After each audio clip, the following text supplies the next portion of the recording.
The moment you smell blood, something changes. It's instinctive.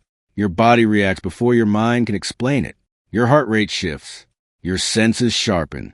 You know, without being taught, that something serious just happened. So here's the question. Why would a God who created life command its destruction as part of worship? Why would forgiveness require blood? And not just symbolically, physically, viscerally, repeatedly. Because if you grew up reading the Bible, you were told animal sacrifice was about sin, about obedience, about atonement. But what if that's only part of the story? What if these rituals were doing something deeper, something psychological? What if the altar wasn't just a place of religion, but a tool designed to reshape how humans process guilt, fear, and responsibility? Let's start with what the text actually says. In the book of Leviticus, sacrifice isn't optional. It's structured, detailed, repetitive. Different sins require different animals.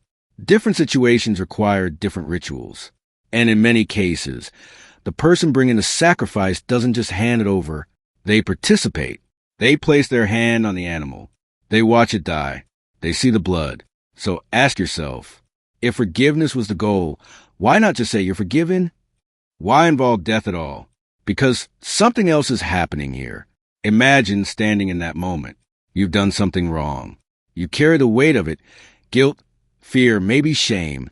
And instead of being told to think differently, you're told to bring something alive, something innocent. You place your hand on it, and then it dies right in front of you. Now ask the real question. What does that do to a human mind? Because this isn't abstract anymore. This is not philosophy. This is consequence made visible. Modern psychology has a concept called externalization. It's the idea that internal emotions like guilt or shame can be projected outward onto something else. Instead of carrying the weight inside, you transfer it. You see it. You confront it. You release it. An ancient sacrifice does exactly that, but more powerfully than words ever could. Because instead of imagining your guilt, you watch it cost something. Think about it. Guilt left alone becomes invisible. It lingers. It distorts. It grows. But when it's externalized, when it's given form, it becomes something you can face. So here's the next question. Was the sacrifice for God or for the person bringing it? Because if God is all-powerful, all-knowing, what does he need from a dead animal? What changes for him? Or is the change happening somewhere else? Let's go deeper. Blood, in ancient cultures, wasn't just a bodily fluid. It represented life itself. To shed blood was to end existence. To pour it out was to acknowledge the cost of being alive. So, when someone brought an animal to the altar, they weren't just offering something random. They were offering life in place of life. Substitution. And that idea sits at the center of everything. But here's where it gets uncomfortable. Because the animal didn't do anything wrong. It's innocent, and yet it pays the price. So ask yourself, why would a system be built on the idea that innocence can absorb guilt, that something pure can carry what something flawed created? Because psychologically, that does something profound. It creates distance. Distance between you and your failure. Without that distance, guilt can overwhelm. It can paralyze. It can destroy identity.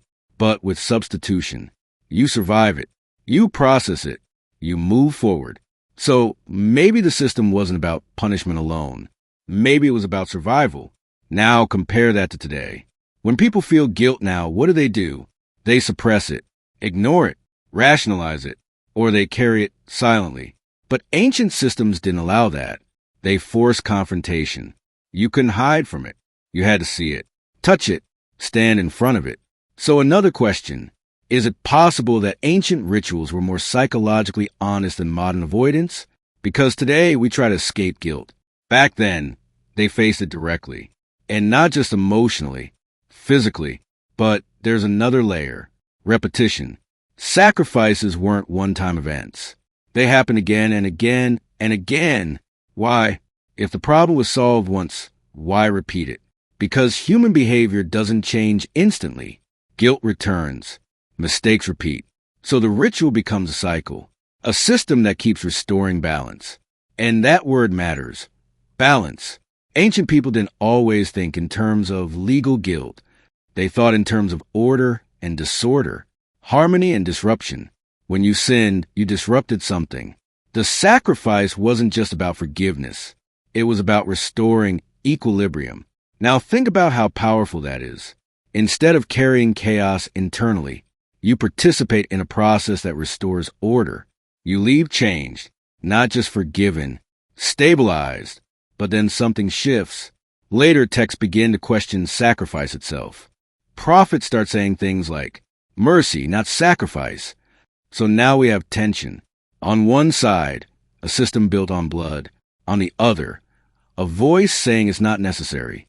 So ask yourself, if sacrifice was essential, why does the tradition itself start moving away from it?